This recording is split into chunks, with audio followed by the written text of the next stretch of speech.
2 दिवसीय अल्प प्रवास पर भिंड पहुंचे प्रभारी मंत्री प्रहलाद पटेल ने भिंड पहुंचकर सबसे पहले योजना समिति की बैठक को संबोधित करते हुए जिले के विकास कार्यों पर फोकस करते हुए चर्चा की। जिले में सड़कों का विस्तार, जल संसाधन विभाग करेरा और सिंध परियोजना के माफी औकाफ की जमीनों पर अतिक्रमण हटाने, प्रत्येक पंचायत में मुक्तिधाम, सौर ऊर्जा के विस्तार के अलावा पंचायतों और जिला प्रशासन के बीच तालमेल बनाने और बीते सालों पंचायत में हुए भ्रष्टाचार के लिए बनाई गई समिति को भंग कर जिला पंचायत सीईओ द्वारा 1 माह में रिपोर्ट प्रस्तुत करने के निर्देश जारी किए गए।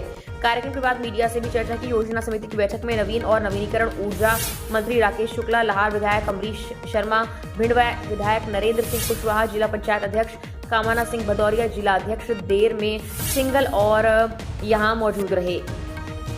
की जिम्मेदारी है शासन की है, प्रशासन की है और अधिकारियों की है, जिस पर कि वो विफल रही है और इस विषय को जिला योजना समिति में उठाया। चूंकि बीजेपी के विधायक थे तो वो कुछ खुले आवाज़ में बोल नहीं पा रहे थे क्योंकि भाई उनकी सरकार है, लेकिन कहीं ना कहीं दबे स्वर में वो भी यही कह रहे हैं कि खाद की उपलब्धता बिल्कुल भी नहीं है जिले में और पिछली बार से और कम हो गई है। इसके अलावा कुछ एक आध विषय मैंने महिला बाल विकास अधिकारी जो है संजय जैन जी का भी उठाया था कि जब वो ऐसी विभाग के भी उनके ऊपर चार्ज है, अतिरिक्त प्रभार है, उसमें भी जो खरीदी में कुछ घोटाला हुआ, इस प्रकार की बात मेरे सामने आई थी, जिसको मैंने माननीय प्रभारी मंत्री जी के संज्ञान में डाला है कि इस प्रकार का घोटाला हुआ है। यदि इसकी जांच होनी चाहिए कि उसमें क्यों अनुसूचित जाति के विधायक को नियम होते हुए शामिल नहीं किया गया, क्यों छात्रावासों में जहां पर 10-10 छात्र थे वहां 50-50 की संख्या में कंबल खरीद के बांट दिए गए, अपात्र फर्म जिनके डिन नंबर नहीं थे, जिनका टर्नओवर नहीं था, उनको इस प्रकार के कार्य दिए गए हैं, उस पर भी विस्तृत जांच होनी चाहिए। इस तरह के विषय अंदर उठे थे। राजस्व के मामले आए।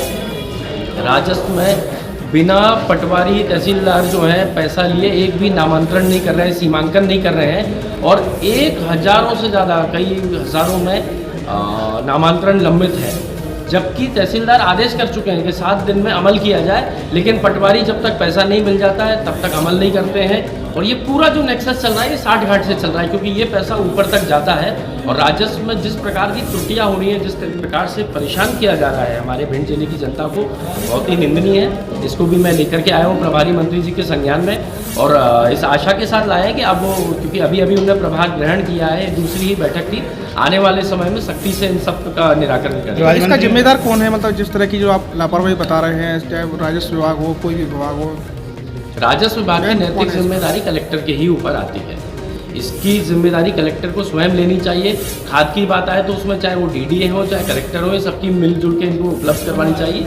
और ये जो भ्रष्टाचार हुआ है इसमें भी मैं समझता हूँ कलेक्टर साहब ने जो जांच करी है वो गोलमोल जांच करी, इसलिए उनकी नैतिक जिम्मेदारी है, उनको अपने ऊपर लेना चाहिए और इसमें सही जांच कराकर दोषियों को सजा देनी। तो इसमें भाजपा के जो विधायक है वो क्यों नहीं बोल पा रहे हैं, क्या वजह है इसके पीछे? भाजपा के विधायक अपनी शासन के खिलाफ बोलने में डर रहे होंगे। मैं यही समझता हूँ, मेरे से बोलते हैं कि आप आगे बोलिए इन विषयों को, उनको भी बोलना चाहिए। खाद को लेकर प्रधानमंत्री मंत्री ने बोला 2 संस्थाओं में गड़बड़ी पाई गई है, उनके कुछ कार्रवाई करेंगे। 2 संस्थाओं की ऐसे जनप्रतिनिधियों द्वारा बताया गया था, ऐसी संस्थाएं अनेक थी, लेकिन उदाहरण के तौर पे 2 का नाम लिया गया जिनकी जांच के लिए उन्होंने बोला है कलेक्टर को, लेकिन लगभग 90 नहीं 95% संस्थाओं में गड़बड़ी घोला चल रहा है।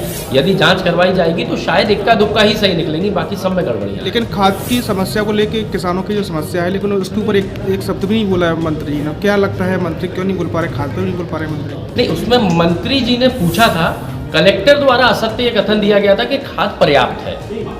तो जो कथन अधिकारियों द्वारा दिए जा रहे हैं जनप्रतिनिधियों के समक्ष और एक गंभीर बैठक में, मैं समझता हूँ ये निंदनीय है। और यदि खाद की किल्लत नहीं है तो ये किसान जो पूरे प्रदेश में हाहाकार मचा हुआ है, किसान घंटों खड़ा हुआ है, लाइनें लग रही हैं, ये किसान क्यों खड़ा हुआ अपना घर छोड़ के ठंड में यहाँ ठिठुर रहा है और आकर के खाद के लिए खड़ा है? क्या किसान झूठा है क्या? तो मध्य प्रदेश के किसानों को झूठा ना ठहराइए। खाद की उपलब्धता नहीं है, आप अपने कुकृत्यों को छुपा रहे हैं, खाद की उपलब्धता को छुपा रहे हैं और सही आंकड़े नहीं दर्शा रहे हैं।